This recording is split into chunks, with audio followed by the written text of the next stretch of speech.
कैसा महसूस कर रहे हैं? तो हम लोग परसेंटेज पढ़ रहे हैं, चैप्टर आपका समाप्त होने वाला है, वो किसमें आपके बस दो ही चीजें और बची हैं, इलेक्शन और कमीशन है भाई, उसके बाद समाप्त। हर एक चीज मैंने आपको परसेंटेज में बड़े प्यार से समझाई, आपको मजा आया होगा। इलेक्शन वाले सवाल आजकल बड़े ट्रेंडिंग में है, वायरल हैं जी। तो इनकम वाले क्वेश्चंस को हम कर रहे थे जी। जवाब दीजिएगा इस सवाल का क्या आंसर है, सवाल नंबर 11। दो टाइप के सवाल इस पे बनते हैं, एक नॉर्मल वाले, नॉर्मल लैंग्वेज के, और एक सक्सेसिव लैंग्वेज के। मैंने आपको दोनों करवा दिए। अब ये जो होगा इसके आगे, ये है मिसलिनियस क्वेश्चंस, मिसलिनियस। ठीक है, ध्यान से सुनिएगा। इनकम पे एक आदमी अपनी मंथली सैलरी का 20% खर्च करता है फूड पे, रिमेनिंग का 1/4 वो खर्च करता है चैरिटी पे, फिर वो 9600 रुपए पर मंथ बचाता है, which is equal to half of the balance after spending on food and charity, जो कि आधा बैलेंस है फूड और चैरिटी पे खर्च करने के बाद जो बचत है उसका आधा है। तो आपसे पूछा उसकी मंथली सैलरी। देखिएगा सवाल की लैंग्वेज को जबरदस्ती कंफ्यूज किया गया है, लेकिन सवाल बहुत आसान है। सुनो, एक आदमी अपनी मंथली सैलरी का 20% यानी कि 1/5 खर्च करता है खाने पर।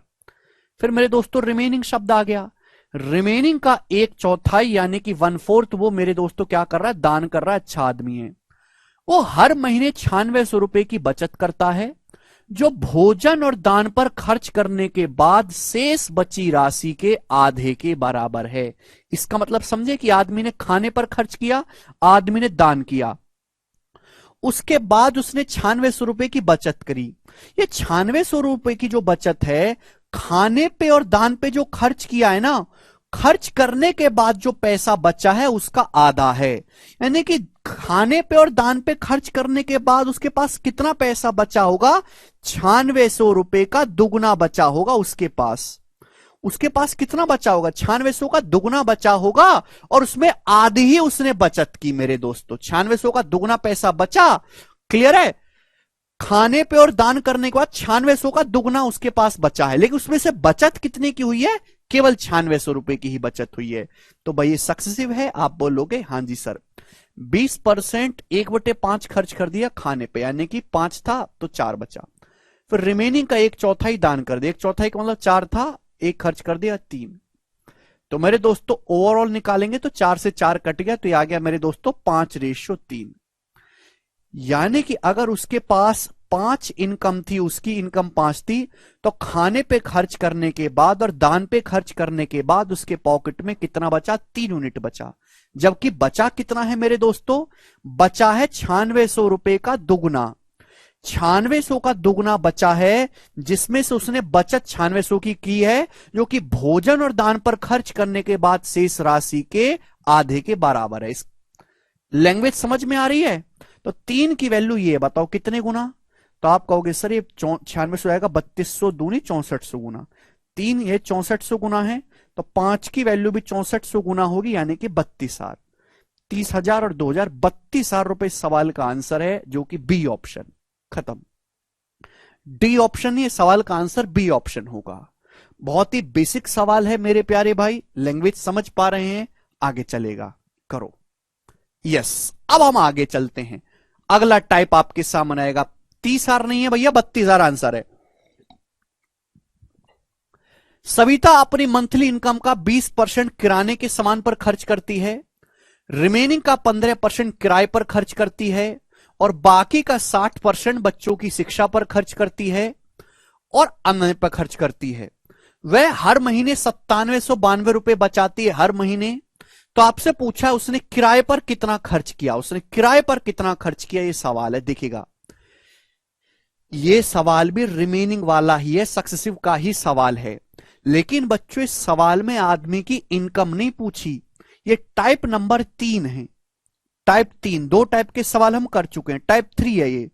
इसमें आदमी की इनकम नहीं पूछी, दिया क्या है कि वो हर महीने 9792 रुपए बचाती है, तो उसने किराए पर कितना खर्च किया, यानी कि कोई बीच का खर्च आपसे पूछ लिया। क्या पूछ लिया, कोई बीच का खर्च आपसे पूछ लिया। देखिए अगर आप इस सवाल को रेशियो मेथड से करोगे, तो रेशियो मेथड से करने के लिए पहले उसकी इनकम पता लगानी होगी कि उसकी इनकम क्या है। पहले इनकम पता लगाओ, फिर आप ये बताओगे कि किराए पे कितना खर्च हुआ, तो डबल डबल मेहनत हो जाएगी। रेशियो मेथड का फायदा ये है कि वो बीच की कैलकुलेशन को गायब कर देता है। रेशियो मेथड से हमेशा इनिशियल वैल्यू और फाइनल वैल्यू का रेशियो आता है डायरेक्ट, आदमी की इनकम और सेविंग का रेशियो आता है डायरेक्ट, बीच की कैलकुलेशन गायब हो जाती है। ये रेशियो का फायदा है। लेकिन इस सवाल में तो पूछी ही बीच की चीज है, पूछा ही किराए पे खर्चा है। तो अगर कोई ऐसा सवाल आए तो डाटा आसान है तो हम ऐसे सवाल को बच्चों 100 मान के करेंगे। अगर डाटा आसान है तो हम 100 मान के करेंगे, डाटा डिफिकल्ट है तो हम एलसीएम ले लेंगे। फ्रैक्शन का हम क्या ले लेंगे? एलसीएम। तो हम एलसीएम लेके कर लेंगे अगर डाटा डिफिकल्ट है। समझ में आया? तो भाई जैसे हमने मान लिया कि सविता की जो इनकम है वो 100 है, हमने मान लिया कि सविता की जो इनकम है 100 है, तो 100 का 20% किराने पर खर्च किया, तो 100 का 20% खर्च कर दिया किराने पर, तो बचा कितना मेरे दोस्तों? 80। 80 बचा। अब 80 का रिमेनिंग का 15% किराए पर खर्च किया। अब 80 का 15% होता कितना है? 80 का 15% आप निकालोगे तो 12 होता है, 12। तो 80 में से 12 खर्च किया उसने, 80 का 15% 12 किराए पर, यानी कि किराए पर उसने 12 खर्च किया है। 80 का 15% होता कितना है? 12। 12 किराए पे खर्च किया तो 80 में से 12 खर्च किया तो बचा कितना? 68 बचा। 68 क्लियर है? 68 बचा। उसके बाद बाकी बचे का 60% बच्चों की शिक्षा पे अन्य चीजों पे खर्च किया। अब 68 बचा, इस 68 का भी 60% उसने खर्च किया है बच्चों की शिक्षा पर और बाकी चीजों पर, यानी कि रिमेनिंग का 60% खर्च और कर दिया। रिमेनिंग 68 है, 68 का 60% और खर्च कर दिया, रिमेनिंग का 60% और खर्च कर दिया, तो बचा कितना? 68 का 40% बचा कि नहीं? आप बोलोगे हाँ जी सर। 68 का 40% क्या होता है मेरे प्यारे भाई? अभी ये आ जाएगा 24 और 3.2 27.2, यानी कि अब उसके पास केवल 27.2 यूनिट बचा। 68 का 40%, 60 का 40% 24, 60 का 40% 3.2, यानी कि उसके पास 27.2 यूनिट बचा, जबकि सवाल के अकॉर्डिंग उसके पास बचा कितना है? 9792 रुपीज। आप बोलोगे हाँ जी सर बिल्कुल सही। तो 27.2 यूनिट की वैल्यू आपको दी है और आपसे किराए पर 12 यूनिट की वैल्यू आपसे पूछी है। बस इतना सा सवाल है मेरे प्यारे भाई, और कुछ नहीं है इस सवाल में। 100 मान के करना। राहुल पिछले लेक्चर पढ़ के आया करो भाई, बेवजह मत आ जाया करो। दशमलव हटाओगे तो यहां 0 आएगा। 17 से जरूर जाएगा मेरे दोस्तों, ये तो 17 ही है ना। 17 कम 17 छिक्का 102, 17 पंजे 85, 17 सत्ते 119, 10 17 छिक्का 102। अब ये 16, 16 से तो जा ही रहा है मेरे दोस्तों। 16 से कितनी बार जा रहा है? 16 तिया 48, 16 छिक्कम 96, 360 होना। तो 1 यूनिट की वैल्यू 360 है, आपसे 12 यूनिट की वैल्यू पूछी है, तो आ जाएगा 12 गुणा 360 रुपए। किराए पर इतना पैसा खर्च हुआ है जो कि होगा 3600 और 720, यानी कि 4320 रुपए। 4320 रुपीस खर्च किया है सविता ने किराए पर। डी ऑप्शन इस सवाल का आंसर है। समझ में आया? अरे क्या नहीं समझ में आया भाई इसमें? सर लास्ट में टोटल का 15% निकाल लेंगे। सर किराया तो 15% है भाई। तुम यार, तुम लोगों ने ना अपनी बुद्धि को बेच के खा गया, तुमने बुद्धि ना सड़ चुकी है। अरे भाई किराया इनकम का 15% नहीं है, किराया रिमेनिंग इनकम का 15% है। रिमेनिंग शब्द नहीं दिख रहा आपको? रिमेनिंग शब्द नहीं दिख रहा आपको भाई? जैसे सविता की इनकम 100 है, 100 में से 20% खर्च किया किराने के सामान पे, तो 100 का 20% 20 होता है, 20 खर्च हुआ किराने पे, बचा 80, रिमेनिंग 80 है। अब 80 का 15%, रिमेनिंग का 15%, 80 का 15%, रिमेनिंग 80, 80 का 15, रिमेनिंग शेष आय का 15% किराए पर खर्च किया है, तो 80 का 15% 12, 12 किराए पे खर्च किया, तो 80 में से 12 खर्च किया तो बचा 68। फिर बाकी बची इनकम का 60% खर्च किया, बाकी बची इनकम का 60% खर्च किया, इनकम बची 68, 68 का 60% किसी आदमी ने खर्च किया तो बचा कितना? 68 का 40% बचा। घर से पढ़ के नहीं आते हो यार, सक्सेसिव में बताया नहीं बेसिक से। अगर कोई आदमी 68 का 60% खर्च कर देगा तो बचेगा कितना? 68 का 40%। इसी को मैंने 27.2 लिखा है। 68 का 40%, 27.2 बचा। उसकी वैल्यू बचा कितना एक महीने में? 9792 रुपए बचा। ठीक है, इसकी वैल्यू दी है और आपसे 12 की वैल्यू पूछी है। तो अगर किसी सवाल में आप सुनते ही नहीं हो कि मैं क्या कहता हूं, क्यों कहता हूं, हम क्यों कर रहे हैं, हद होती है। मैंने क्या बोला इस सवाल में? रेशो मेथड क्यों नहीं लगाया हमने? रेशो मेथड हमेशा इनिशियल वैल्यू से फाइनल वैल्यू का रेशो बताता है। अगर आप यहां पर रेशो लगाओगे तो क्या पता लग जाएगा?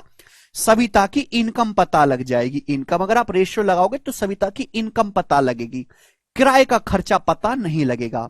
फिर आपको दोबारा से किराए पे खर्चा निकालना पड़ेगा। इनकम में से 20% किराने पे खर्च करवाओ, फिर 15% किराए का खर्चा निकलवाओ, तो आपका 2 स्टेप और बढ़ जाएंगे। डबल डबल मेहनत हो जाएगी।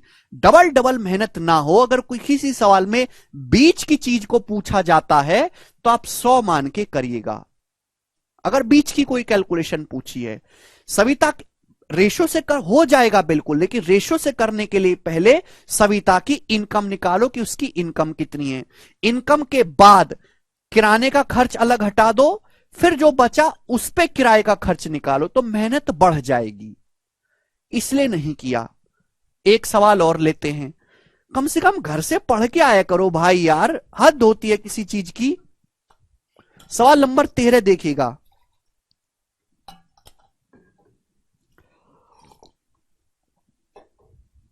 एक एक सवाल को 15-15 मिनट में समझोगे तो हो गया कल्याण यार। सवाल देखिएगा 2021 के मेंस का तीसरा टाइप है ये। इस सवाल में हर एक टाइप को मैं बोलता हूं कि ये क्या टाइप है, इसका क्या मतलब है। इस सवाल में सविता की या आदमी की इनकम नहीं पूछी गई है, इसमें बीच की कोई जानकारी पूछ ली है। रेशो की दिक्कत क्या है कि वो सीधा इनिशियल और फाइनल वैल्यू का रेशो बताता है। बचत दोगे इनकम बता देगा, बीच की कैलकुलेशन को गायब कर देता है, तभी तो रेशो इजी होता है। लेकिन यहां तो पूछी बीच की चीज है। जैसे सुनो, राजू ट्रांसपोर्ट पे और भोजन पे क्रम से अपनी इनकम का 10% और 20% खर्च करता है। रिमेनिंग इनकम का, बची इनकम का 30% वह कपड़ों पे खर्च करता है। अपनी रिमेनिंग इनकम को बचा लेता है। उसकी बचत 2640 है। बचत कितनी है उसकी? 2640 रुपए है। तो भोजन और कपड़ों पे मिलाकर कुल खर्च कितना होगा? भोजन कपड़ों पे खर्च पूछा, राजू की इनकम पे इनकम नहीं पूछी। रेशो से करोगे तो रेशो से तो राजू की इनकम आ जाएगी। फिर इनकम के बाद आपको दोबारा कैलकुलेशन करनी पड़ेगी, राजू ने खाने पे कितना खर्च किया, कपड़ों पे कितना खर्च किया, फिर उन दोनों को जोड़ना पड़ेगा। समझ में? अगर आप रेशो से करोगे तो राजू की क्या निकलेगी? इनकम। इनकम निकालने के बाद फिर आप राजू का भोजन पे खर्चा निकालोगे, कपड़े पे खर्चा निकालोगे, फिर दोनों को जोड़ोगे, तो डबल डबल मेहनत हो जाएगी। तो अगर कोई ऐसा सवाल आता है जिसमें बीच की ही जानकारी पूछ ली है तो आप 100 मान के कर लो कि माना राजू की जो इनकम है 100 है, राजू की जो इनकम है 100 है और मुझे इनकम निकालनी ही नहीं है। क्योंकि 100 मानने से फायदा क्या होता है कि उसमें हर एक जानकारी, हर एक कैलकुलेशन दिखाई देती है अलग अलग। घर से पढ़ के आते हो नहीं यार आप लोग। जैसे राजू की इनकम 100 है, ठीक है जी, 100। तो राजू ने ट्रांसपोर्ट पर कितना खर्च किया? राजू ने 10% खर्च किया है ट्रांसपोर्ट पे और 20% खर्च किया फूड पे। एंड यहां कोई रिमेनिंग शब्द नहीं लगा है। तो राजू की इनकम 100 है, तो 100 में से राजू ने 10 खर्च कर दिया बच्चों ट्रांसपोर्ट पे, और राजू ने 20 खर्च कर दिया है किस पे? फूड पे, खाने पे। तो भाई राजू ने 100 में से कितना खर्च कर दिया? 10 और 20 30 खर्च कर दिया, तो बचा 70। अब राजू की इनकम 70 बची है। कितनी बची है? 70। समझ में? आप बोलोगे हां सर, कृपया घर से पढ़ के आया करो, सक्सेसिव को दोबारा पढ़ा करो, एक एक चीज को 10-10 बार पढ़ा करो आप। 100 में से 30 खर्च कर दिया तो बचा 70। अब आगे यहां पर रिमेनिंग शब्द। वो रिमेनिंग इनकम का 30% खर्च करता है कपड़ों पे। रिमेनिंग इनकम का नहीं, बची इनकम का 30% कपड़ों पे खर्च करता है। उसकी इनकम अब 70 बची, तो 70 का 30% कितना होता है? 21। तो 21 उसने खर्च किया मेरे दोस्तों किस पे? कपड़ों पे। ये कपड़ों पे खर्च किया, तो बचा कितना? 70 में से 21 खर्च किया तो 49 बचा। उसके पास मेरे दोस्तों 49 यूनिट बचा। 70 में से 21 खर्च कर दिया, 49 बचा। जिस चीज की जरूरत हो उसे ही कैलकुलेट किया करो, फर्जी मत कैलकुलेट किया करो। 70 में से 70 का 30%, 21 कपड़ों पे खर्च किया, 21 बचा, 49 बचा। सवाल के अकॉर्डिंग अपनी रिमेनिंग इनकम की उसने बचत कर ली। बचत है कितनी? 26,460 रुपए। तो 49 यूनिट बचा है, और बचा कितना है? 26,460 रुपए। तो 49 यूनिट की वैल्यू सवाल में 26,460 रुपए दी है। क्लियर है? आपसे पूछा है भोजन और कपड़ों पे मिलाकर कुल खर्च। अब आप देखो, 100 मानने का फायदा यही है, हर एक कैलकुलेशन दिखाई देती है। भोजन पे कितना खर्च किया है? 20। कपड़ों पे कितना खर्च किया? 21। तो भोजन और कपड़ों पे कुल मिलाकर कितना खर्च हो गया जी? 20 और 21, 41, 41।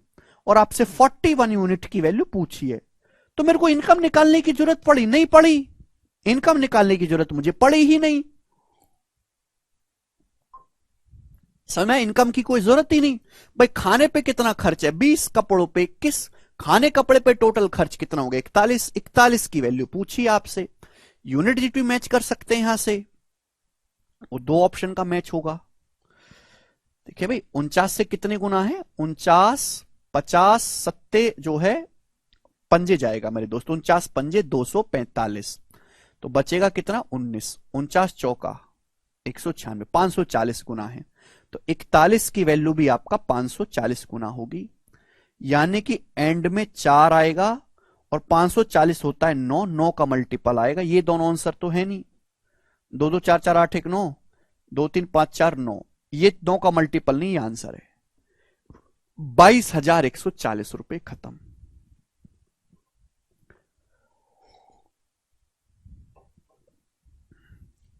क्लियर है?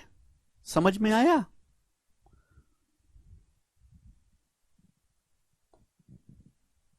पता नहीं आप लोगों को क्या शर्म है मेरे दोस्तों, पढ़ते ही नहीं है आप लोग। ये बताइएगा क्या आंसर है इस सवाल का? अब कर लोगे इस टाइप का सवाल? 2 क्वेश्चन करा दिए, मुझे लगता है अब आप इस टाइप के सवाल कर लोगे। ठीक है, 2 ही क्वेश्चन काफी हैं। आगे चलते हैं। सवाल नंबर है 14, बनाइएगा। नेक्स्ट, अगला टाइप।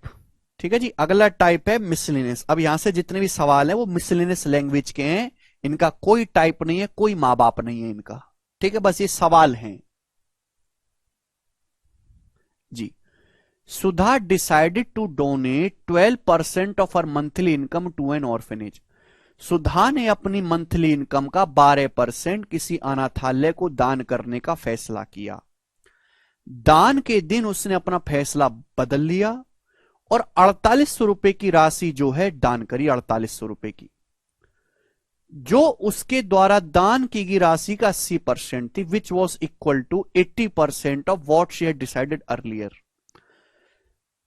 ठीक है, मतलब जो उसने डिसाइड किया था अमाउंट के मैं इतना अमाउंट डोनेट करूंगी, उसने उसका 80% ही डोनेट किया। 80% ही डोनेट किया उसने। तो उसकी इनकम का, उसकी मंथली इनकम का 27% क्या है जी? बेसिक सवाल, कोई टाइप नहीं, ऐसे ही है बस। बहुत ही बेसिक क्वेश्चन है, बहुत सारे बच्चों का आंसर आ भी गया है। जैसे भी हमने मान ली मिसलेनियस सवाल है, मिसलेनियस इनकम वाले हमने मान ली कि मासिक इनकम जो है वो 100 है। हमने मान ली कि सुधा की इनकम है 100। उसने डिसाइड किया कि मैं अपनी मंथली इनकम का 12% किसी अनाथालय को दान करूंगी। तो 100 का 12% कितना होता है? 100 का 12% होता है 12। उसने बोला कि मैं 12 दान करूंगी अनाथालय में। दान के दिन उसने अपना फैसला बदल लिया, उसका मन बदल लिया, और 4800 रुपए की राशि दान की है। जो उसके द्वारा पहले तय की गई राशि के 80% के बराबर थी। यानी कि उसने फैसला किया था कि मैं 12 दान करूंगी, लेकिन उसने जो दान किया है, जो उसने डिसाइड किया था, उसका 80% ही दान किया है। तो 12 का 80% कितना होता है भाई? दान किया था 12, तो 12 का 80% कितना होता है? 9.6। उसने एक्चुअल में 9.6 यूनिट ही डोनेट किया, 9.6 यूनिट ही। जबकि सवाल के अकॉर्डिंग उसने डोनेट कितना किया है? उसने 4800 रुपए डोनेट किया है। आप बोलोगे हां जी सर बिल्कुल सही। बताओ कितने गुना है? दशमलव हटाओगे तो यहां 0 आ जाएगा। 96 से 4800 कितनी बार जा रहा है? 500 बार। तो 1 यूनिट की वैल्यू 500 आ गई। तो आपसे पूछा है मंथली इनकम का 27%। मंथली इनकम है 100 का 27%, 27 की वैल्यू पूछी है, तो 27 की वैल्यू भी 500 गुना हो जाएगी। 27 पंजे 135, यानी कि 13,500 रुपए उसकी जो है मंथली इनकम का 27% है। ऐसा मत करो कि इनकम निकाल ले हो फिर उसका 27% कर रहे हो, डायरेक्ट 27% निकाला करो। ठीक है जी, आगे चलते हैं। सवाल है आपके सामने यहां पर, ये बताइएगा 15 नंबर सवाल सीजल 2022 का, फटाफट करो। 12 का 80% होता है, 80% मतलब 0.8 दीपाली, 12 को 0.8 से गुणा करेंगे 9.6 आता है। ये बताइएगा the expenditure on the cost of living, ये मिसलेनियस सवाल है, किसी टाइप को फॉलो नहीं करता ये। The expenditure on the cost of living of a man and his family 60% of its salary. एक आदमी और उसके परिवार का जो खर्च है उसकी सैलरी का 60% है। वह अपनी सैलरी में 30% और 60% की दो वृद्धि प्राप्त करता है। दो इंक्रीमेंट लगे, एक 30% का, दूसरा 60% का, दो उसके इंक्रीमेंट लग गए। If it saving increases by 250% of is initial saving, उसकी सेविंग भी मेरे दोस्तों क्या हो जाती है? इनिशियल सेविंग का 250% बढ़ जाती है। ठीक है, तो आपसे पूछा न्यू कॉस्ट ऑफ लिविंग जो है, जो उसका नया खर्चा है, वो बढ़ी हुई सैलरी का कितना परसेंट है, बढ़े हुए वेतन का कितना परसेंट है? आंसर अप्रोक्स में आपको बताना है। जवाब दीजिएगा। कौन करेगा जी इस सवाल का आंसर? बड़ा प्यारा सवाल है, बहुत प्यारा सवाल करेगा।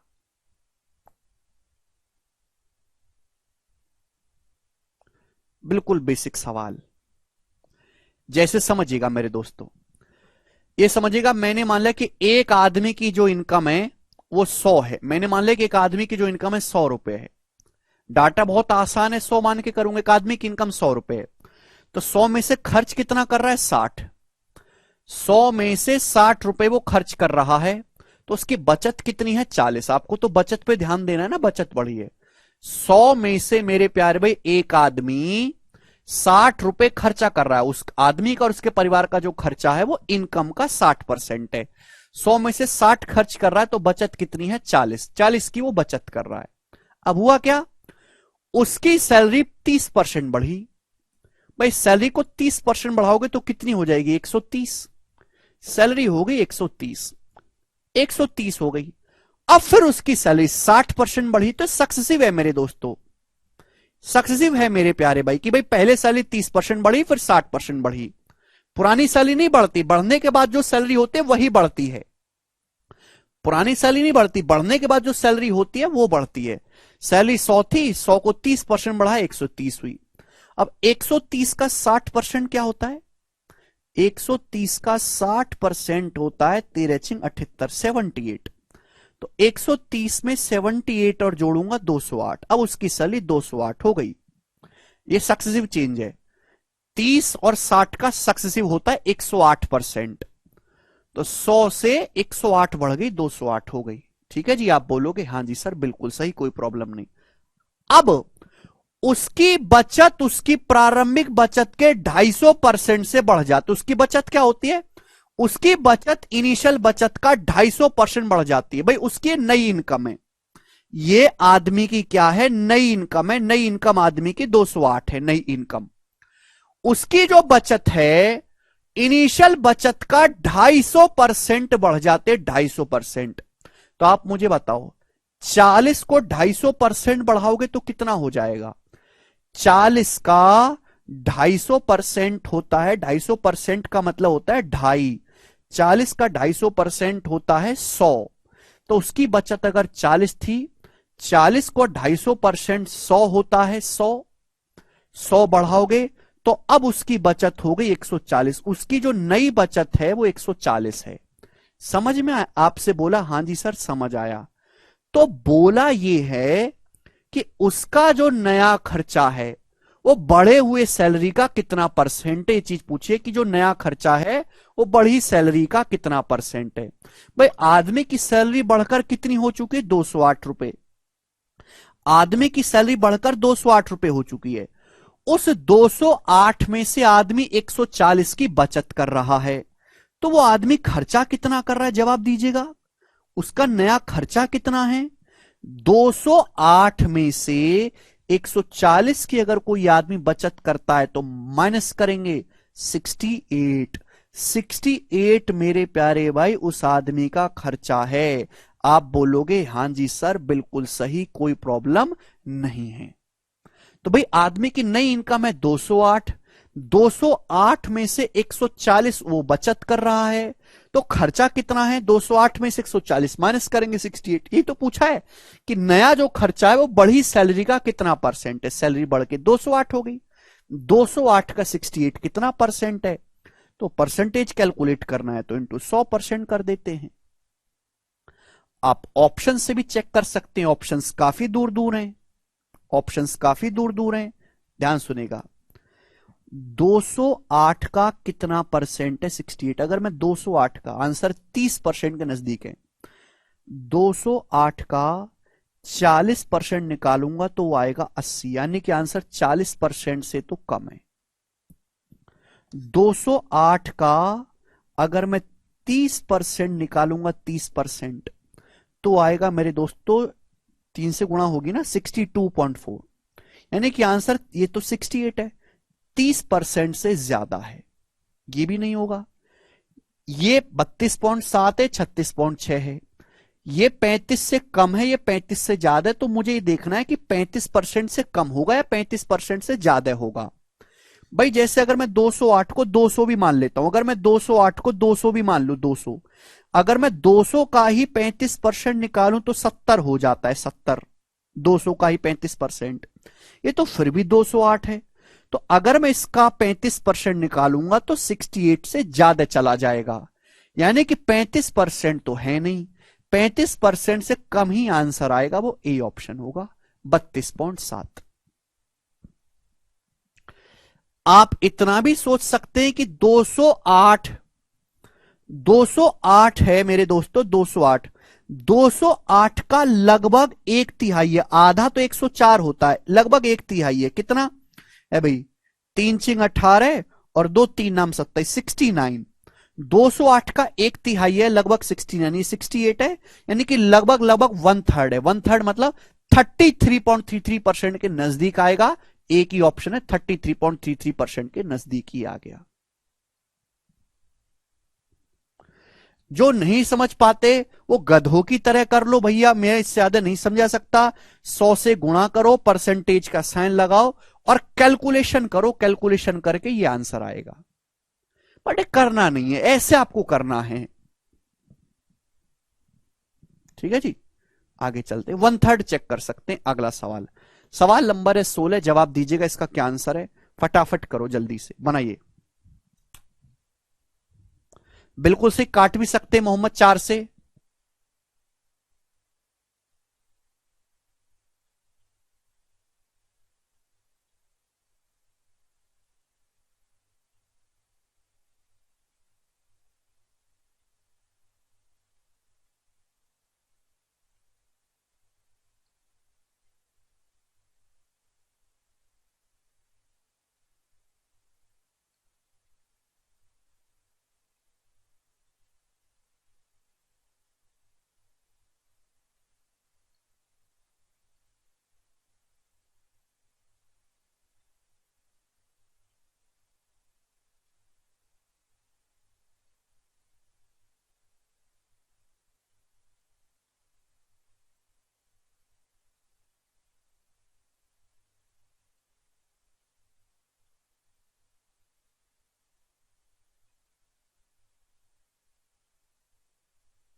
करो। The sum of income of A and B is 1,65,000। A और बी की इनकम का योग 1,65,000 है। ए अपनी इनकम का 70% और बी अपनी इनकम का 80% खर्च करता है। यदि ए की बचत बी की बचत से 25% ज्यादा है तो आपसे पूछा है उनकी आय के बीच अंतर ज्ञात करें। करो। सब बच्चों ने कर भी लिया मेरे प्यारे भाई। कई तरीके से सवाल हो सकता है, कई तरीके से। बताओ, रेशियो से भी कर सकते हैं, डायरेक्ट भी कर सकते हैं। बताओ कैसे बताऊं। देखो मैं एक ही लाइन में आपको बताता हूं, आपको इजी पड़ेगा। जैसे दो बंदे हैं ए और बी। ए की इनकम ए मान ली, बी की इनकम बी मान ली। मैंने मान लिया कि ए की इनकम ए रुपए है, बी की इनकम बी रुपए है। साल में जो दिया है वो दिया है कि ए की बचत बी से 25% ज्यादा है। ए अपनी इनकम का 70% खर्च करता है। अगर कोई आदमी ए अपनी इनकम का 70% खर्च करता है तो बचा कितना रहा है? 30%। ए ने अपनी इनकम का 30% बचाया। बी अपनी इनकम का 80% खर्च करता है तो बी ने अपनी इनकम का 20% बचाया है, 20% सेविंग करी है बी ने। सवाल बोला ए की बचत बी से 25% ज्यादा है। 25% की फ्रैक्शन वैल्यू 1/4।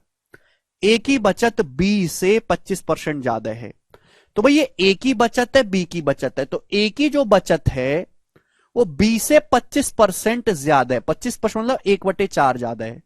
अगर कोई संख्या 1/4 ज्यादा है तो मल्टीप्लाइंग फैक्टर कितना आएगा? 5/4 ये आ जाएगा। खत्म। ए की लाइन में ए और बी की इनकम का रेशियो आ गया। आ गया कि नहीं आ गया भाई? ए की इनकम ए है, बी की बी है।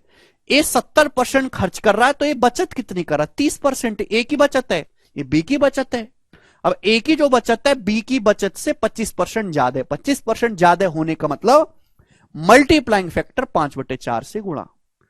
यहां से ए से बी का जो रेशियो आ गया मेरे प्यारे भाई, ए और बी की इनकम का जो रेशियो आ गया डायरेक्ट, कितना आ गया मेरे प्यारे बच्चों? जवाब दीजिएगा। ये 0% तो कटी जाएगा, 2 दूनी 4, 5/6। ए और बी की इनकम का रेशियो 5/6 आ गया। आप बोलोगे हां जी सर यही है, मुझे एक पैसे की परेशानी नहीं है। ए की इनकम 5 है, बी की इनकम 6 है। दोनों की इनकम का समय 5 6 11। 11 की वैल्यू सवाल में 1,65,000 दे रखी है। 11 की वैल्यू 1,65,000 रुपए। उनकी इनकम का डिफरेंस, ए और बी की इनकम का डिफरेंस है 5 और 6, 1 यूनिट। एक की वैल्यू क्या आएगी भाई? 11 से भाग करेंगे 15,000। एक की वैल्यू आएगी 15,000 रुपए। 1,65,000 को 11 से भाग देंगे 15,000। ए और बी की इनकम का डिफरेंस है 1 यूनिट। खत्म। सभी बच्चों ने कर लिया। वन लाइनर सवाल है, जैसे जैसे बोले वैसे वैसे करते जाना है। सवाल नंबर हम देखेंगे 17, यहां से बनाइएगा, जल्दी बनाओ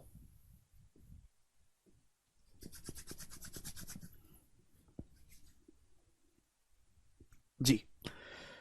एक सेब वाला एक विक्रेता कुल सेबों का 60% भाग बेचता है और बचे हुए का 15% फेंक देता है।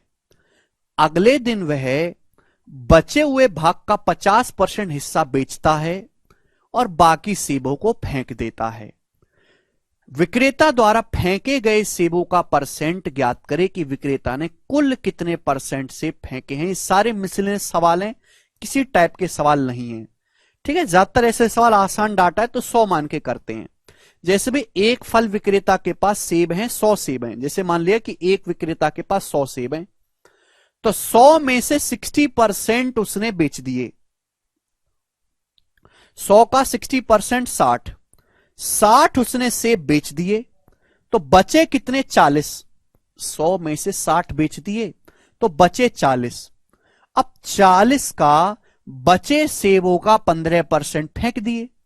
100 में से एक आदमी ने 60%, 60 तो बेच दिए तो बचे कितने? 40।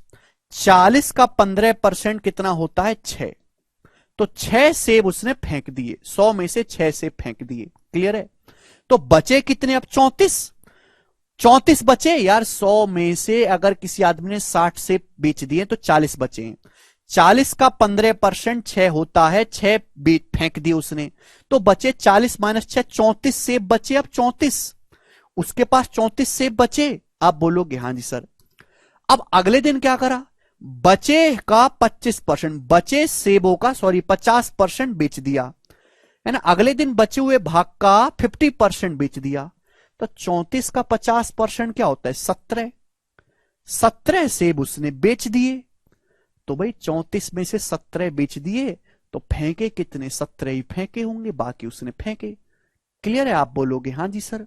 यानी कि आप मुझे बताओ उसने टोटल कितने सेब फेंके, 6 ये और 17 ये, टोटल उसने 23 सेब फेंके हैं। 100 में से 23 सेब फेंके उसने, 23%। C option. 17 सोच रहे होंगे कुछ बच्चे, 6 तो पहले ही फेंक चुका है ना, 17 और फेंके हैं, टोटल 23% सेब फेंके हैं। बेसिक सवाल है, कोई दिक्कत इसमें है नहीं, बस लैंग्वेज को पकड़ना है। ये बताइएगा सवाल आपके सामने 18, करो जल्दी से बनाइए।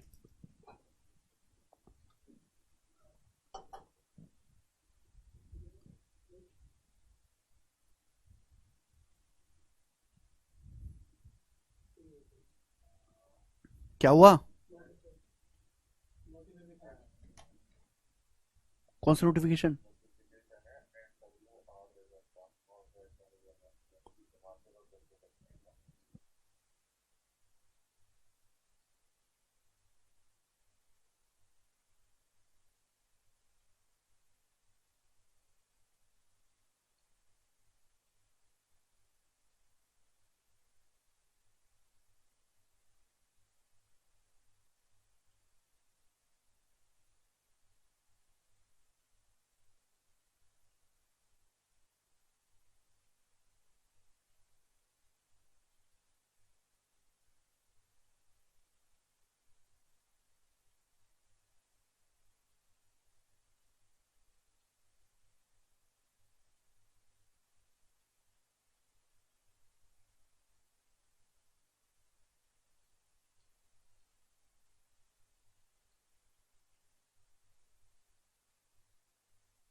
करो।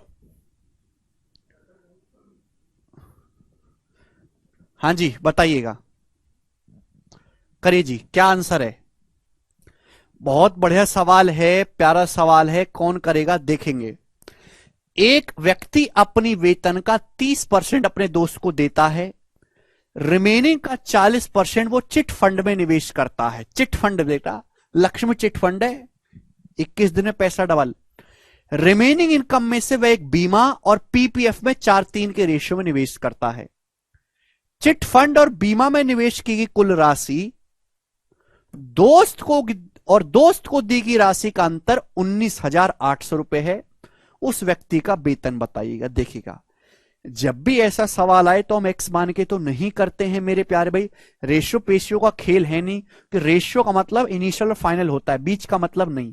यहां पे मुझे काफी सारी चीजों को देखना है, तो 100 मान के करेंगे कि माना एक आदमी की जो इनकम है वो 100 है, आदमी की जो इनकम है आय 100 है, तो 100 का 30% दोस्त को दिया, तो 100 का 30% कितना होता है 30। 30 रुपए उसने दोस्त को दिए, तो बचा कितना जी 70 बचा। आप बोलोगे हाँ सर 70 बचा। अब रिमेनिंग का 40% लगाया चिट फंड में। अब 70 का 40%, कृपया सवाल को साथ साथ पढ़ते रहो, 70 का 40% होता है 28, तो 70 में से 28 उसने चिट फंड में लगा दिए, चिट फंड में इन्वेस्ट कर दिए, तो बचा कितना। आप कहोगे सर 42 बचा, 70 में से 28 घटाएंगे 42, तब उसके पास 42 बचा, रिमेनिंग कितना 42।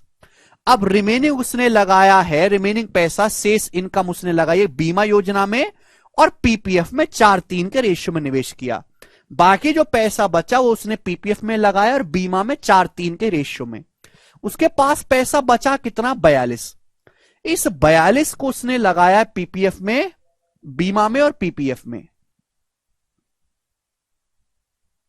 ठीक है जी, बीमा योजना में और पीपीएफ में।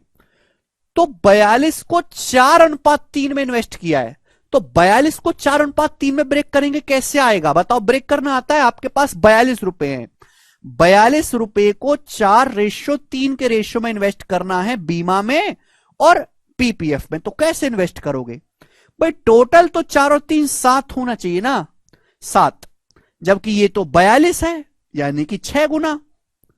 तो बच्चों 4 की वैल्यू भी 6 गुना होगी 24, 4 की वैल्यू 6 गुना होगी 24, 3 की वैल्यू भी 6 गुना होगी 18, यानी कि बीमा में 24 लगाया है और पीपीएफ में 18 लगाया है।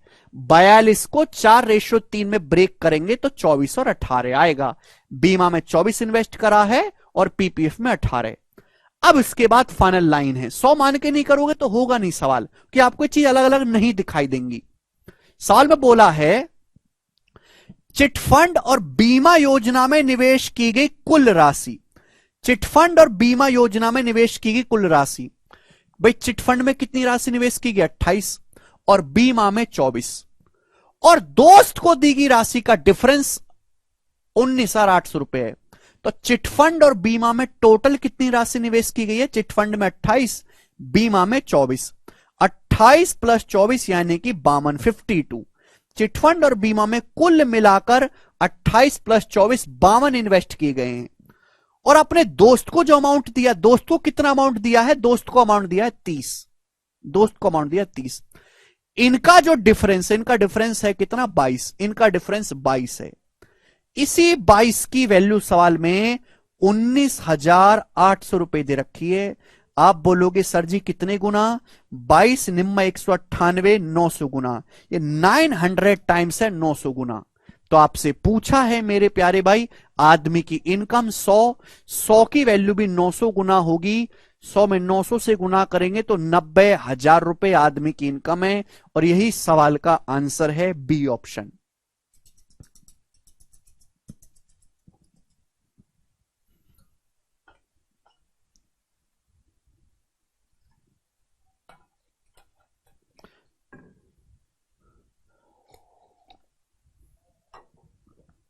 आप लोग बहुत समझदार हो रहे हैं धीरे धीरे मेरे दोस्तों, पहले ही आंसर बता रहे हैं, वेरी गुड। इस तरीके के सवाल बैंकिंग में बहुत फेमस हैं, बैंकिंग में ज्यादा आते हैं। ये बताइएगा मेरे दोस्तों, एक सवाल और आपके सामने, बहुत तगड़ा सवाल है, बहुत तगड़ा। जवाब दीजिएगा जी, इस सवाल का क्या आंसर है और कौन करेगा। प्यारा सवाल है, बनाइएगा। 42 को 4-3 में ब्रेक किया है विशाल।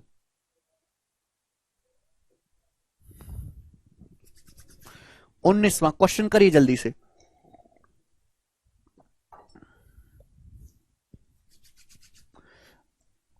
जी देखो, इस सवाल को देखते ही आपके दिमाग में आ जाएगा कि ये कैसे करना है। एक आदमी अपनी इनकम का 16.66% घर के किराए पर खर्च करता है। फिर यहां पर रिमेनिंग शब्द आएगा, रिमेनिंग शब्द शेष आए, यानी कि सक्सेसिव। रिमेनिंग इनकम का 16.25% बच्चों की शिक्षा पर खर्च करता है, ठीक। जबकि वह 4700 रुपए मनोरंजन पर खर्च करता है, और फिर रिमेनिंग इनकम का 15% वह भोजन पे खर्च करता है, रिमेनिंग इनकम का 15%। अब वह अपनी पत्नी को 1480 रुपए देता है उसके ब्यूटी पार्लर के लिए, कि जाओ जरा मुंह पे थोड़ा प्लास्टिक करो जिससे कि डरावनी ना लगो। और वह बाकी के 23,000 रुपए आईसीआईसीआई बैंक में जमा करता है। पूछा है उसका मंथली इनकम ज्ञात करें। बहुत अच्छा सवाल। कैसे होगा? चेन मेथड से। मैंने आपको बताया, अगर किसी भी सवाल में परसेंटेज की बात करते करते अचानक बीच में रुपए आ जाएं, तो वहां हर एक सवाल में चेन मेथड लगेगा, रिवर्स मेथड। ये सवाल आपको उल्टा सॉल्व करना पड़ेगा पीछे से, ठीक है ना? आप बोलोगे हाँ जी सर। अब पहली लाइन देखो, एक आदमी अपनी इनकम का 16.66% यानी कि 1/6 किराए पर खर्च करता है। रिमेनिंग इनकम का 16.25%। अब 16.25% क्या होता है भाई? 16.25 को आप ऐसे लिख सकते हैं 10% प्लस 6.25%, ऐसे लिख सकते हैं। 10% की फ्रैक्शन वैल्यू 1/10, 6.25% की फ्रैक्शन वैल्यू 1/16, 10 और 16 का एलसीएम 80, 10 अट्ठे 80, 16 पंजे 80, 8 5 13, 13/80। तो 16.25% की फ्रैक्शन वैल्यू क्या होती है बच्चों? 13/80 होती है। आप बोलोगे हां जी सर बिल्कुल सही, कोई प्रॉब्लम इसमें नहीं है। तो रिमेनिंग शब्द आ रहा है, समझ में आया? अब एक बात बताओ, एक आदमी अपनी इनकम का 1/6 खर्च करता है किराए पर, यानी कि अगर उसकी इनकम 6 है तो 6 में से 1 खर्च कर दिया किराए पर, 5 बचा। फिर आ गया रिमेनिंग इनकम, रिमेनिंग इनकम का 13/80 खर्च किया बच्चों की शिक्षा पर, यानी कि 80 है तो 80 में से बच्चों खर्च कितना किया? 13। 80 में से 13 खर्च किया, 80 माइनस 13 67, 80 में से 13 घटाएंगे कितना? 67। तो भाई कितना खर्च कर दिया उसने? इन दोनों का सक्सेसिव लेंगे, जब सक्सेसिव लेंगे तो 5 से 80 16 बार कट जाएगा, यानी कि 16 छिक्कम 96 रेशियो 97, 96 रेशियो 67 आ गया मेरे प्यारे भाई। यानी कि मेरे दोस्तों पहली 2 लाइन का मर्म यह है कि अगर उस आदमी की इनकम 96 है, अगर आदमी की इनकम 96 है 96 यूनिट, तो 96 में से उसने किराए पर खर्च किया, रिमेनिंग इनकम का 16.25% बच्चों की शिक्षा पर खर्च किया। अब उसके पास 96 में से खर्च करने के बाद 67 बचा। 96 इनकम थी तो इतना इतना खर्च करने के बाद उसके पॉकेट में 67 बचा। आप बोलोगे हां जी सर बिल्कुल सही। इसके बाद ये पहला एक्शन हुआ। दूसरा एक्शन, अब वो 4700 रुपए एंटरटेनमेंट पे खर्च करता है, फिल्म देखने का शौकीन है, ठीक है ना, बॉलीवुड की फ्लॉप फिल्म देखता है, तो 4700 रुपए एंटरटेनमेंट पे खर्च किया उसने। ये दूसरा एक्शन। अब उसने अपनी इनकम में से 4700 रुपए फिल्म देखने पे एंटरटेनमेंट पे खर्च हुए। Out of the remaining income, फिर से रिमेनिंग आ गया। अब वो अपनी बची हुई इनकम में से, रिमेनिंग इनकम में से 15% खाने पे खर्च करता है। सवाल तगड़ा है, मेंस लेवल, प्री का सवाल नहीं है, ठीक है। 15% की फ्रैक्शन वैल्यू होती है 3/20। अब वो अपनी इनकम में से 15% खाने पे खर्च करता है, यानी कि उसकी इनकम 20 है तो 20 में से 3 खर्च करता है तो बचा कितना? 17। फाइनली उसके पॉकेट में 17 यूनिट बचा। खाने पे पैसा खर्च करने के बाद उसकी पॉकेट में 17 यूनिट बचा, जबकि बचा कितना है?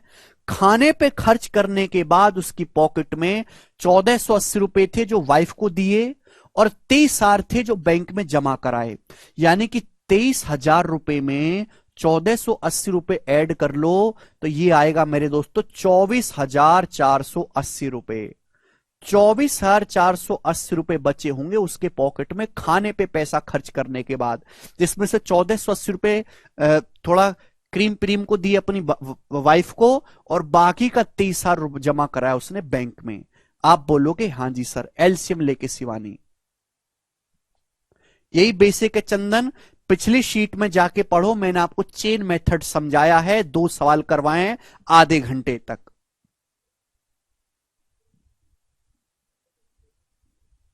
ठीक है जी, यहां तक की बात समझ में आई? हर एक स्टेप को बारीकी से करना है भाई। एक आदमी ने अपनी इनकम का 1/6 खर्च किया किराए पर, 16.25% की फ्रैक्शन वैल्यू होती है 13/80, फ्रैक्शन वैल्यू है। तो भाई रिमेनिंग है ना, तो कितना खर्च किया? यानी कि 96 था, सक्सेसिव निकाला, 67 बचा। फिर 47 रुपए खर्च किया एंटरटेनमेंट पे, फिर बचे का 15% खाने पे, 20 था तो 3 खर्च किया, बचा 17।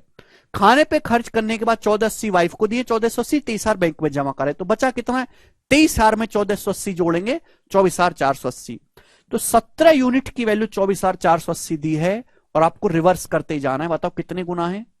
17 एकम 17, अभी 7 4 17 चौका 68, 6 17 चौका 68, 1440 गुना। तो 20 यूनिट की वैल्यू भी 1440 गुना होगी। 1440 गुना करेंगे तो 28,800, 28800। 20 यूनिट की वैल्यू भी ये होगी 28,800 रुपए। अब मुझे लॉजिकली सोच के बताना आप लोग, एक आदमी की इनकम 96 थी, 96 में से कुछ खर्च करने के बाद 67 रहेगी, फिर 47 रुपए खर्च किए एंटरटेनमेंट पे।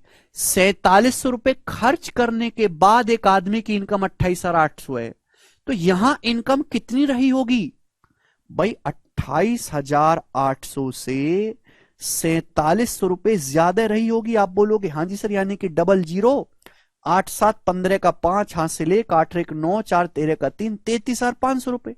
आदमी की इनकम कितनी रही होगी? यहां पे 33,500 बची होगी ना। 33,500 में से 4700 माइनस कर देंगे, तब जाके उसके पास 28,800 रुपए बचे हैं। आप बोलोगे हाँ जी सर बिल्कुल सही। 23,000 में 1480 जोड़ा है रिकी। 33,500 में से 4700 घटाने पर 28800 आया। 28800 पैसे बचे हैं 4700 खर्च करने के बाद। तो यहां कितने रहे होंगे? दिस प्लस दिस, इतने रहे होंगे। तो 67 की वैल्यू 33,500 है। कितने गुना? पूरा पूरा 5 गुना है। 60 पंजे 300, 7 पंजे 35, 500 गुना है 500 टाइम्स। तो आदमी की इनकम पूछे 96, 96 की वैल्यू भी 500 गुना है, तो कितना आएगा मेरे प्यारे भी? 48,000। 48,000, 45,000 और 3,000, 48,000 रुपए सवाल का आंसर है, जिसे सभी बच्चे समझ पाए हैं। ऑप्शन नंबर यहां से ए सही है। खत्म।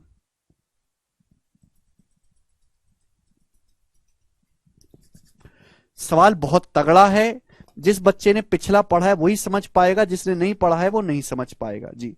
अगला सवाल आएगा मेरे प्यारे भाई। 2 सवाल मैंने डाले हैं शीट में, इस टाइप के 2 सवाल। एक मैं आपको कराऊंगा, एक आप मुझे करके बताओगे। ऐसा नहीं कि सवाल मैंने अपनी तरफ से बना दिया है या किसी बैंकिंग का या कैट का सवाल है, नहीं। ये सवाल है सीपीओ 2019 के पेपर का। अगला सवाल भी बिल्कुल ऐसा ही है, डाटा अलग है। यह सवाल है 2020 के मेंस का। प्रीवियस ईयर में अगर आप चेक करोगे तो आपको कम से कम 10-15 सवाल मिल जाएंगे, बिल्कुल ऐसे ही 10-15 सवाल। बस उनमें लैंग्वेज सेम होगी, डाटा अलग अलग होगा मेरे प्यारे भाई, और कुछ और चीज पूछी जाएगी जी। सवाल बहुत, बताओ जी इस सवाल का क्या आंसर है? 21वां सवाल बनाइएगा। बहुत ही प्यारा सवाल है, सुनो मैं आपको समझाता हूं। The monthly salary of a person was 50,000 रुपए। एक आदमी की मंथली सैलरी 50,000 रुपए है। He used to spend on 3 head personals and family expense, taxes T and philanthropy P and rest were his saving। एक आदमी की सैलरी 50,000 रुपए है, वह इसका 3 चीजों पे खर्चा करता है। एक तो उसका पर्सनल और फैमिली एक्सपेंस, पर्सनल और फैमिली एक्सपेंस। दूसरा है टैक्स देता है, टैक्सेस देता है वो टी। और तीसरा खर्चा है वो परोपकार का कुछ काम करता है, कुछ फिलैंथ्रोपी का काम करता है पी। और बाकी जो है वो उसकी सेविंग्स है, बाकी जो बचा वो उसकी बचत है। समझ पाए? कृपया सवाल की लैंग्वेज को ढंग से पढ़ो। एक आदमी की इनकम 50,000 है, 3 चीजों पे खर्चा करता है। पहला भाई उसका पर्सनल और फैमिली एक्सपेंस है, जिसको नाम दिया गया, इस खर्चे को नाम दिया गया ई। जो वो टैक्स पे करता है उसको नाम दिया गया है टी। जो समाज सेवा का काम करता है उसको नाम दिया गया है पी। ये खर्चा है, एक तरीके से नाम दे दिया खर्चे का। और बाकी जो बचा वो उसकी बचत है। अब बोला क्या है? बोला है E was 50% of income, T was 20% of E, P was 15% of T. When his salary got raised by 40%, he maintained the percentage level of E, but T become 30% of E, P become 20% of T। तो आपसे पूछी नई saving जो है पुरानी saving से कितने percent कम या ज्यादा है। इस सवाल में मेरे दोस्तों आपसे क्या पूछा है? परसेंटेज पूछा है। तो इसकी कोई जरूरत नहीं है अभी आपको। बहुत प्यार से ढंग से स्टेप बाय स्टेप, केवल सॉल्यूशन ना देके सवाल पढ़ें। डाउट आए सवाल पढ़ें, डाउट आए सवाल पढ़ें, डाउट आए सवाल पढ़ें, डाउट आए सर फोड़ लें। ठीक है भाई? तो हमने मान लिया, मैंने मान लिया कि एक आदमी की जो इनकम है 100 रुपए है। मैंने मान लिया कि एक आदमी की जो इनकम है वो 100 रुपए है। एक एक लाइन ढंग से पढ़ो। एक आदमी की इनकम 100 रुपए है। पहली लाइन देखो, ये वाली line, E was 50% of income. तो जो उसका फैमिली और पर्सनल एक्सपेंस है वो उसकी इनकम का 50% है। अगर आदमी की इनकम 100 रुपए है तो 100 का 50% होता है 50। 50 रुपए उसका पर्सनल और फैमिली एक्सपेंस है। फिर second line, T was 20% of E. ये जो हमारा टी है, जो हमारा टैक्स है, वो ई का 20% है। भाई ई है 50, 50 का 20% कितना होता है? तो आप कहोगे सर 10, यानी कि उसका टैक्स पे जो खर्चा है वो 10 है। आप बोलोगे हाँ जी सर। उसके बाद पी वॉज 15% ऑफ टी। जो पी है वो टी का 15% है। भाई आदमी कितना टैक्स पे कर रहा है? 10, 10 का 15% जो है वो पी है। पी जो है वो टी का 15% है। 10 का 15% कितना होता है? 1.5, यानी कि मेरे दोस्तों पी है 1.5। तो भाई साहब उस आदमी की बचत कितनी है? 100 में से मैंने मान लिया कि आदमी की इनकम 100 है। आदमी की जो इनकम है वो 100 है। 100 में से ये सारे खर्चे घटा दो, जो बचे बचत है 100 में से 50 और 10 60 घटा दिया, बचा 40। ये 1.5 है तो ये होगा 38.5। 1.5 में 38.5 जोड़ेंगे, टोटल 40 हो जाएगा। 40 और 60 100 है। आप बोलोगे जी सर। यानी कि आदमी की जो बचत है शुरुआत में वो 38.5 है आदमी की बचत। समझ में आया? आप बोलोगे हाँ जी सर, बिल्कुल सही, कोई प्रॉब्लम नहीं है। बिल्कुल एक एक स्टेप मैं आपको बता रहा हूं। एक सवाल में 20 मिनट लग रहे हैं, ठीक है जी, पर कोई बात नहीं, समझ में आना चाहिए। मुश्किल है, आसान नहीं है। कोई फॉर्मूला नहीं कि इसका फॉर्मूला रट लो, ठीक है जी। अब यहां तक की हम बात समझ गए, अब आगे चलते हैं। When his salary got raised by 40%, अब उसकी सैलरी 40% बढ़ जाती है। सैलरी कितनी थी? 100। सैलरी 100 थी, 100 को 40% बढ़ाओगे तो कितनी हो जाएगी? 140। भाई सैलरी 100 थी, 100 को 40% बढ़ाया, अब उसकी सैलरी 140 रुपए हो गई। ना सैलरी कितनी होगी बच्चों? 140 रुपए। आगे चलते हैं। He maintained the percentage level of E. ये लाइन बड़ी इंपॉर्टेंट है। उसने ई के परसेंटेज लेवल को मेंटेन किया है। इस बात का मतलब यह है कि उसने ई के प्रतिशत में कोई परिवर्तन नहीं किया। प्रतिशत में कोई परिवर्तन नहीं किया। भाई सवाल में क्या दिया होता?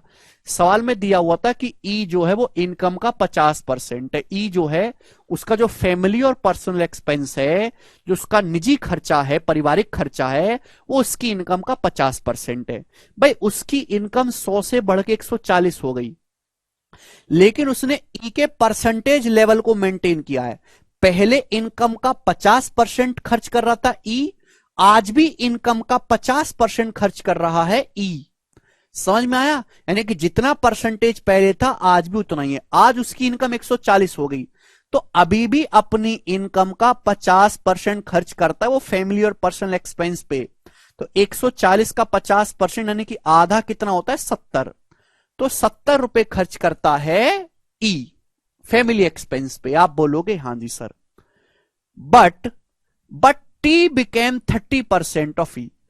T became 30% of E. T जो है वो ई का 30% हो गया। ई है 70, 70 का 30%, 70 का 30% 21, तो टी बन गया 21।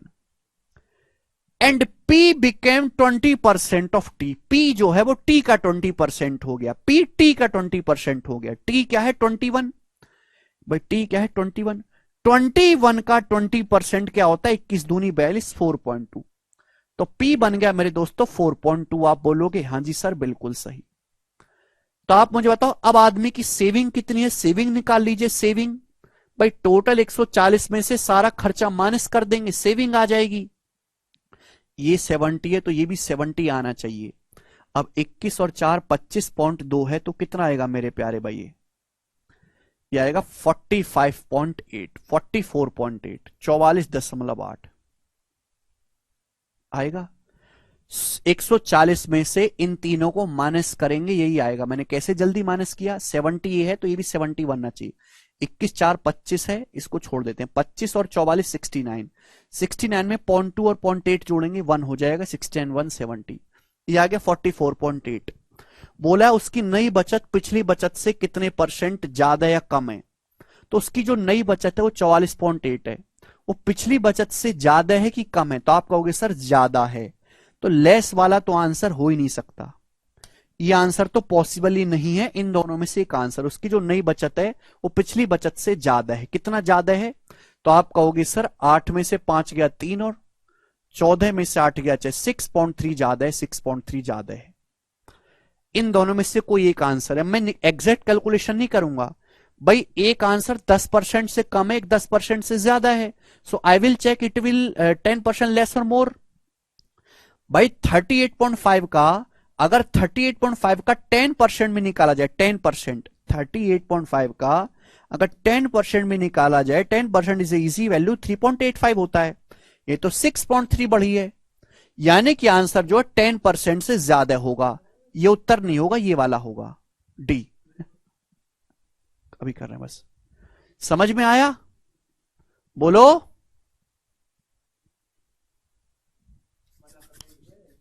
हम्म,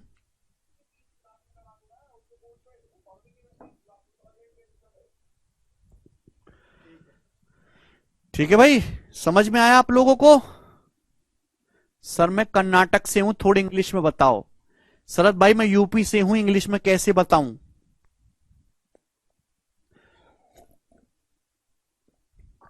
इस सवाल को आपको एक बार और देखना होगा। जिस बच्चे के पेपर में सवाल पहली बार आया होगा वो इस सवाल को देखकर रो दिया होगा। ठीक है जी। एक सवाल और ऐसा है, बिल्कुल डाटा अलग है, बस यहां पे बचत का परसेंटेज ना पूछ के पूछा है, दोनों बचतों का योग बताओ, दोनों सेविंग्स का सम मुझे करके बताओ। अभी मुझे आंसर चाहिए, सवाल का आंसर क्या होगा?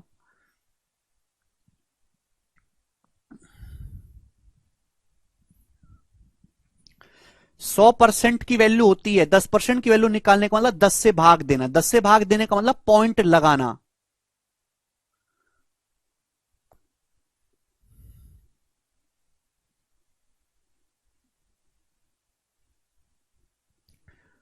हर चीज अपने आप में 100% होती है, मुझे 10% चेक करना है तो इसे 10 से भाग देना होगा। 10 से भाग दोगे इसका मतलब दशमलव लगाना है आपको। इजी है सवाल, मुश्किल नहीं है, बस आपको टाइम लगेगा, एक एक स्टेप पढ़ना होगा। ठीक है, एक एक स्टेप आपको स्टेप बाय स्टेप करना होगा।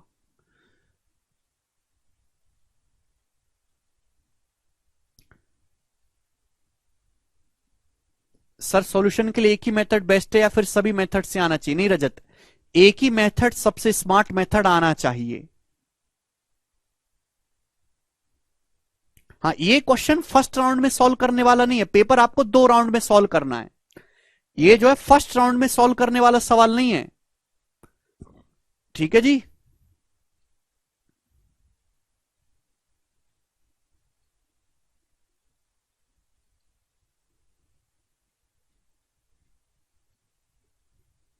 वो नोटिस है ना, वो नोटिस लगाओ यार इसमें। मिल गया? दिल्ली में बाढ़ आई हुई है भाई, और कल से सीजल प्री के पेपर शुरू हैं, पता नहीं कैसे करेंगे आप। जी, इस सवाल का आंसर करके बताइएगा।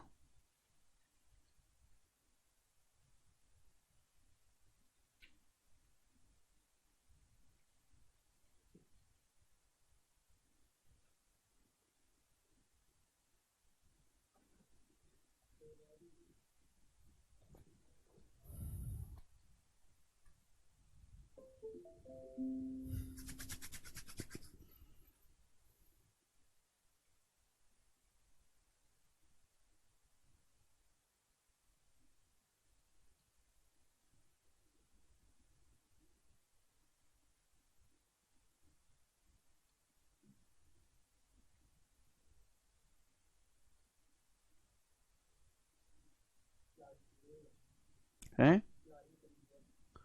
क्लास भी चल रही है? अच्छा।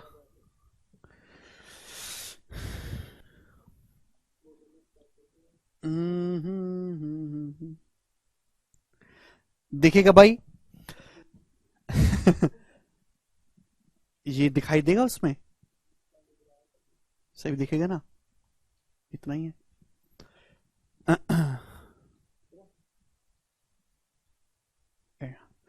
हाँ जी, करिए।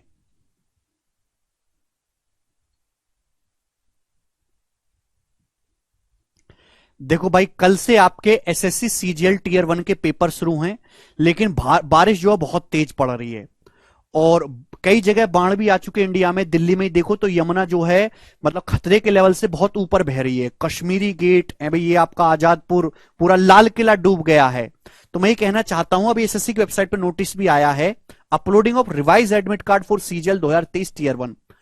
ऑल कैंडिडेट को इन्फॉर्म किया जाता है कि जिनका टीयर 1 एग्जाम है स्टाफ सिलेक्शन कमीशन के थ्रू 14 तारीख से 27 तारीख तक एडमिट कार्ड अपलोड किए गए हैं कमीशन की वेबसाइट पे। बट हैवी रेनफॉल हो रहा है हिमाचल प्रदेश में और जम्मू कश्मीर में। हैवी रेनफॉल दिल्ली एनसीआर में भी हो रहा है।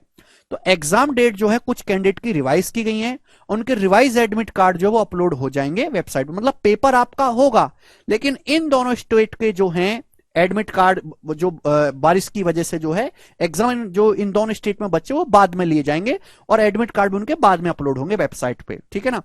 कैंडिडेट को एडवाइस किया जाता है कि वो एसएससी एनडब्ल्यूआर रीजन जो है के स्टूडेंट है, ये वेबसाइट पर जाके अपने जो है रिवाइज्ड एडमिट कार्ड डाउनलोड कर सकते हैं। लेकिन आपने हिमाचल और जम्मू कश्मीर के बच्चों को तो सहूलियत दे दी।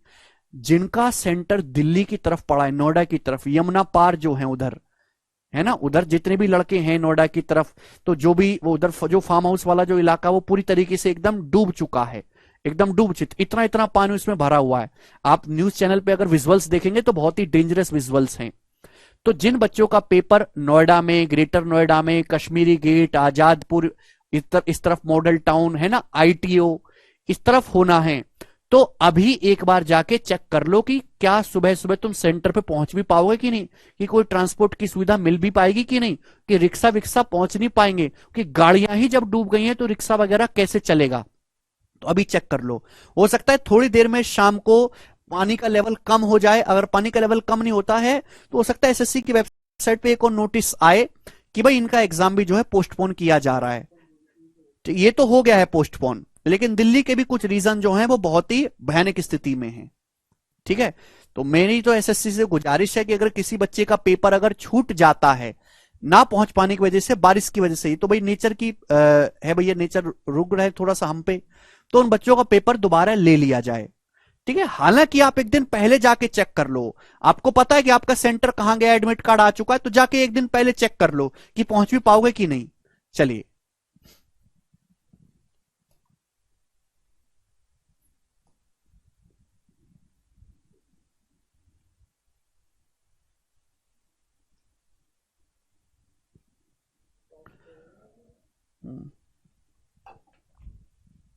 बनाओ जी, इस सवाल का क्या आंसर है।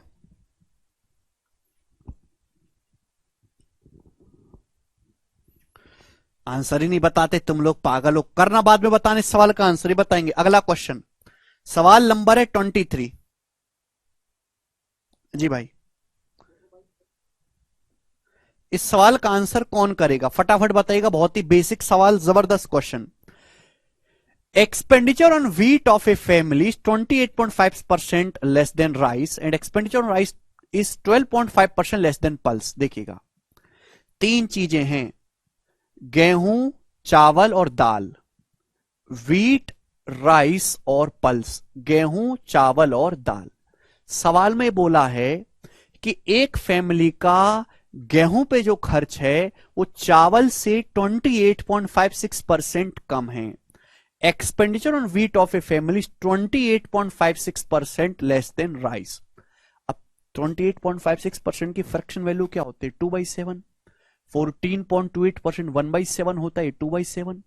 यानी कि अगर राइस पे खर्चा 7 है, अगर राइस पे खर्चा 7 है तो व्हीट पे कितना खर्चा है, 2 कम है 5।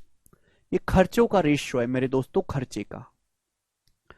क्लियर है? आप बोलोगे हाँ जी सर बिल्कुल सही। उसके आगे क्या बोला है, उसके आगे बोला है कि एक्सपेंडिचर ऑन राइस, चावल पे जो खर्च है वो दाल से 12.5% कम है।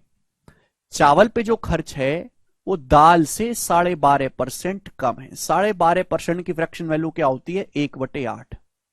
यानी कि दाल पे खर्चा अगर 8 है तो चावल पे खर्चा 1 कम है 7। ये तो बैलेंस है। अगर दाल पे खर्चा 8 रुपए है तो चावल पे खर्चा 8 से 1 कम है 7, तो ये रेशियो आ गया। तो ये हमने पता लगा लिया एक आदमी के गेहूं, चावल और दाल पे कितना खर्च है। 22 नंबर सवाल खुद से ट्राई करना है, मैं नहीं बताऊंगा, ठीक है भाई। पल्स मतलब दाल।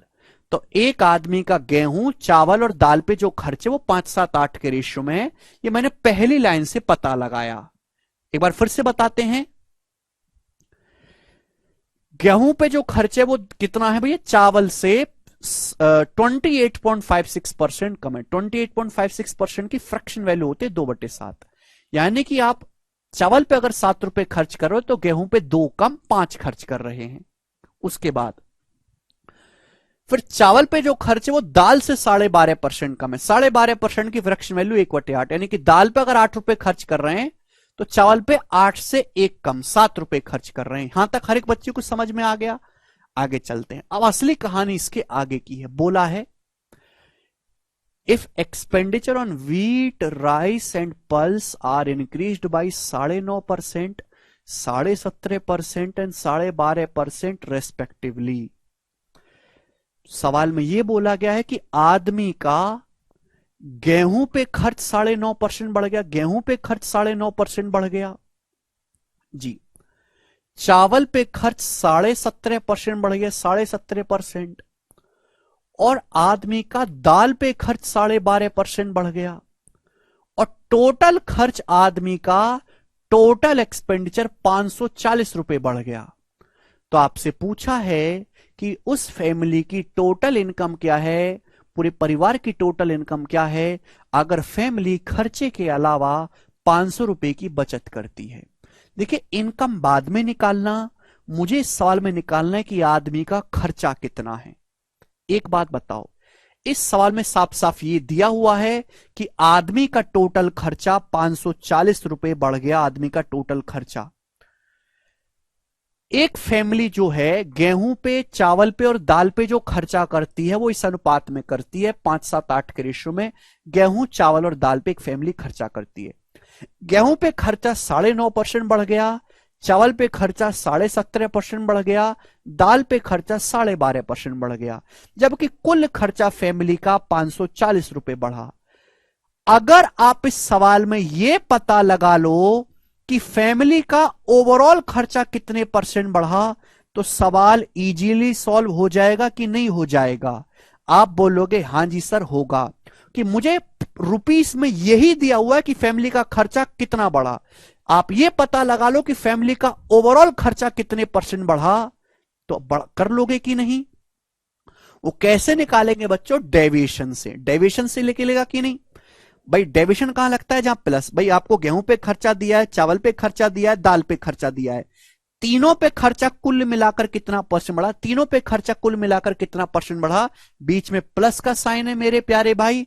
तो आप बोलोगे सर ओवरऑल खर्चा निकालने के लिए, आपको ओवरऑल इफेक्ट निकालने के लिए डेविएशन लगाना पड़ेगा। तो आप अपनी मर्जी से कुछ भी मान लो।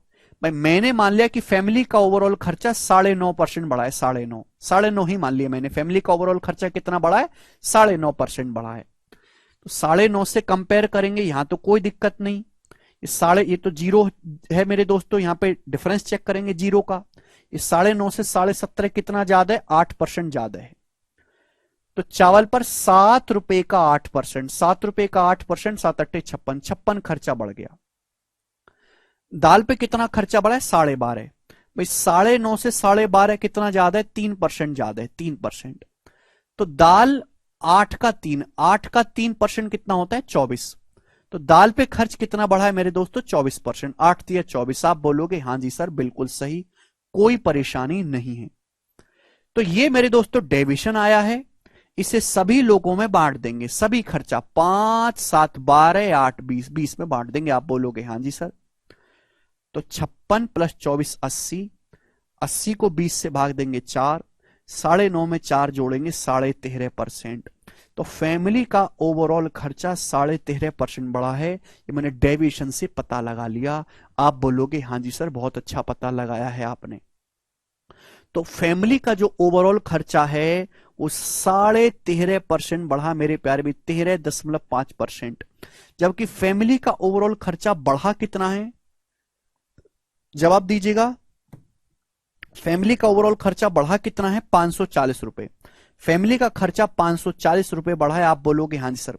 यानी कि खर्चे का 13.5%, फैमिली का खर्चा परसेंटेज में कितना बढ़ा, फैमिली का खर्चा परसेंटेज में बढ़ा 13.5%, फैमिली का खर्चा रुपए में कितना बढ़ा 540 रुपए। तो खर्चा है कितना, यहां देखो मेरे 0 आ जाएगा और 135 से कितना जाएगा 40 बार, 1% की वैल्यू 40 रुपए है। तो खर्चे का 100% कितना है, खर्चे का 100% आ गया जी 4000 रुपए, 100 से गुणा कर देंगे, यानी कि उस आदमी का इनिशियल खर्चा 4000 रुपए आ गया। आदमी का इनिशियल खर्चा कितना आ गया 4000 रुपए आ गया। लेकिन सवाल में पूछा क्या है, सवाल में आदमी की इनकम पूछी है। भाई एक आदमी का खर्चा 4000 रुपए है, खर्चे के अलावा 500 रुपए की बचत कर रहा है, तो आदमी की इनकम कितनी है 4500 रुपए है। ये ऑप्शन इस सवाल का आंसर है। सभी बच्चे समझ पाए हैं।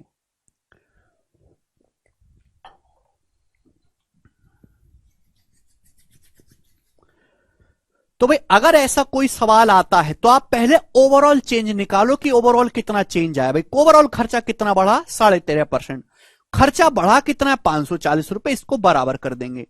यहां से मेरे प्यार भी खर्चा आ जाएगा 100%, 100% की वैल्यू निकल गई, खर्चा पता चल गया, बचत उसमें जोड़ दो, इनकम आ जाएगी। तो ये इंपॉर्टेंट कंसेप्ट है, मैंने आपको एक ही सवाल करवाया लेकिन ये बहुत सारे सवालों में ये कंसेप्ट लगेगा। गौरव पूछने से सर ये डेविएशन क्या होता है, डेविएशन होता है खिचड़ी, ये बताइएगा। सवाल नंबर 24 जवाब दीजिएगा, इस सवाल का क्या आंसर है बनाइएगा।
वेरी गुड शरत।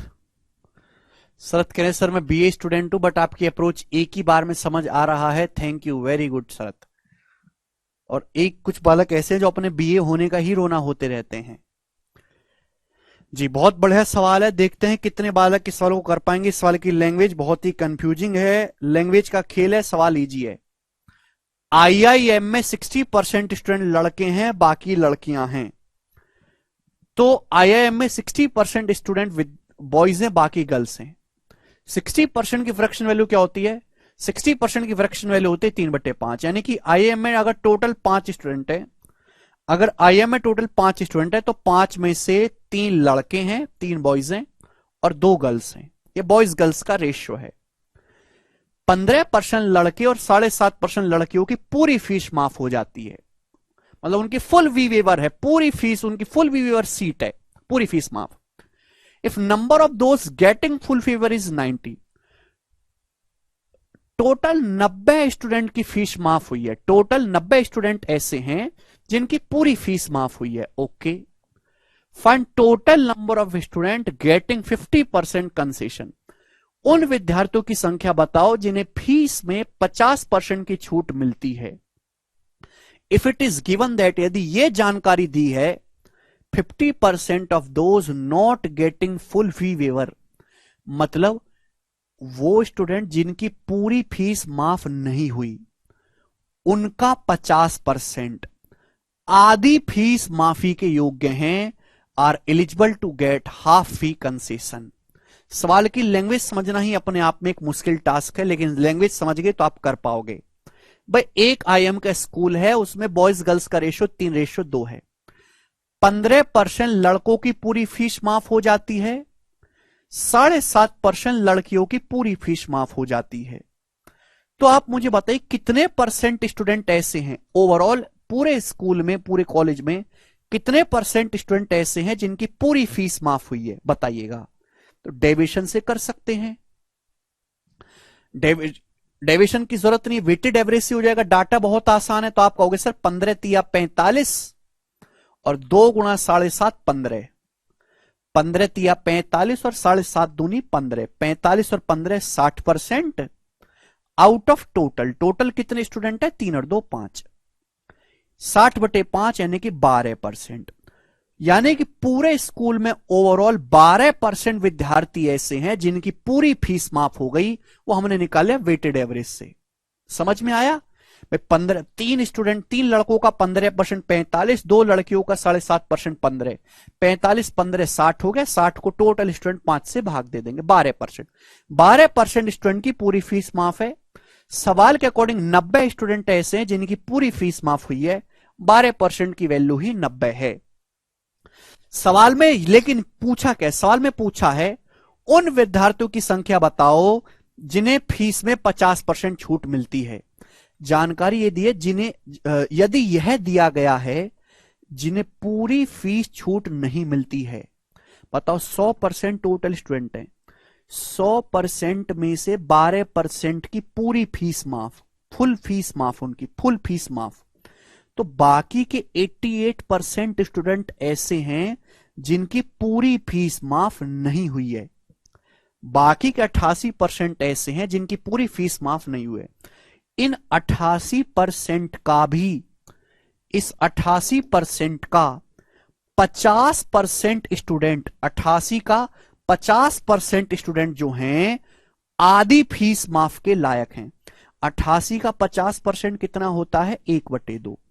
तो 88 का 1/2 हो गया 44%। 44% स्टूडेंट ऐसे हैं जो आधी फीस माफी के लायक हैं, उनको फीस में आधी छूट मिली है।